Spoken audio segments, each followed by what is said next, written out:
नमस्कार दोस्तों, स्वागत है आपका। न्यूज कोड देख रहे हैं आप और मैं हूं आपके साथ लता।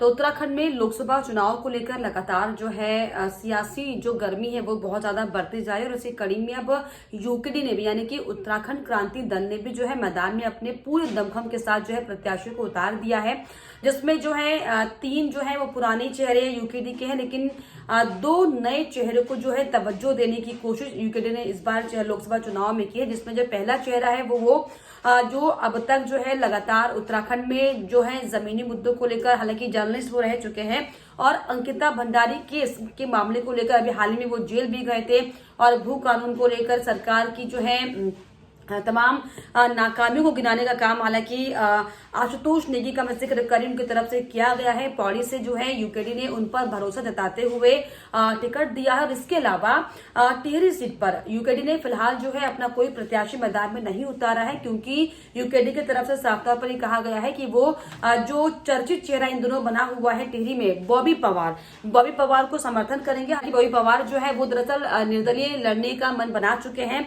तो ऐसे में कौन कौन से खास नाम है मैं आपको बता देती हूँ। देखिए, सबसे पहले अगर हम बात करें पौड़ी गढ़वाल की, तो पौड़ी गढ़वाल से जो है यूकेडी ने आशुतोष नेगी को टिकट दिया है। अभी नया चेहरा है, हालांकि 2 दिग्गज चेहरे साफ तौर पर पौड़ी गढ़वाल में है। बीजेपी की तरफ से अनिल बलूनी और कांग्रेस की तरफ से जो है गणेश गोदियाल यहाँ पर चुनाव लड़ रहे हैं। कितना फायदा होगा ये हालांकि देखने वाली बात होगी यूकेडी को। इसके अलावा हरिद्वार सीट पर जो है वो मोहन सिंह असवाल है, हालांकि पुराना चेहरा है, लेकिन यूकेडी का खासा इतना दमखम उत्तराखंड में देखने को नहीं मिलता है। इसके अलावा नैनीताल से भी शिव सिंह को जो है मैदान में उतारा गया है। नैनीताल में हालांकि बीजेपी की तरफ से अजय भट्ट जो वर्तमान में सांसद है उनकी जंग होने वाली है इनसे।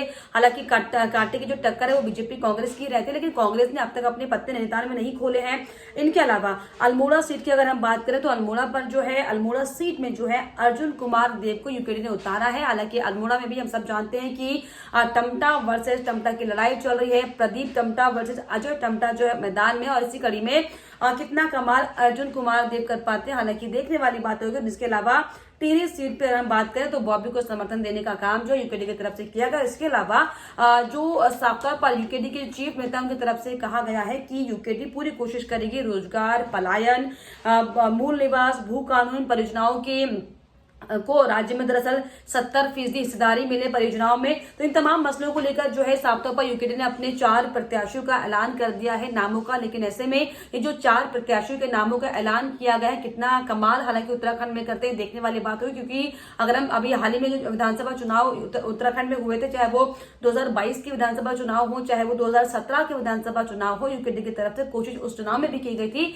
लेकिन कुछ खासा फर्क जो है वो यूकेडी पार्टी को नहीं पड़ा। सीट जो है यूकेडी नहीं लेकर आ पाई। तो इसीलिए अब जो पूरे दमखम के साथ यूकेडी उत्तराखंड में लोकसभा चुनाव लड़ने की जो बात कह रही है, क्या आपको लगता है जो कैंडिडेट उतारे यूकेडी ने के कर कितना असर इसका जमीन पर होगा? और जो 2 नए चेहरों को समर्थन देने की बात यूकेडी की तरफ से की गई है, हालांकि फायदा नए चेहरे को जरूर होगा, क्योंकि शुरुआती जो है वो चेहरा है उनका शुरुआती समय ही चल रहा है राजनीति में। ऐसे में यूकेडी की पार्टी से टिकट मिलना जाहिर तौर पर चाहे वो बॉबी पवार की बात हो चाहे वो आशुतोष नेगी की बात हो, उनके लिए अच्छा अचीवमेंट हो सकता है। हालांकि संघर्ष भी उनकी तरफ से काफी किए गए हैं, लेकिन एज एन पार्टी की अगर हम बात करें यूकेडी जो है स्थानीय पार्टी उत्तराखंड की है, उस स्थानीय पार्टी को इन चेहरों का कितना फायदा मिलता है हालांकि ये तो आने वाला वक्त बताएगा। लेकिन ये जो 4 नाम यूकेडी की तरफ से घोषित किए गए हैं, इनको लेकर आपकी क्या राय हमें कमेंट बॉक्स में जरूर लिखिए। साथ ही साथ हमारे चैनल को लाइक, शेयर एंड सब्सक्राइब करना भी ना भूलें।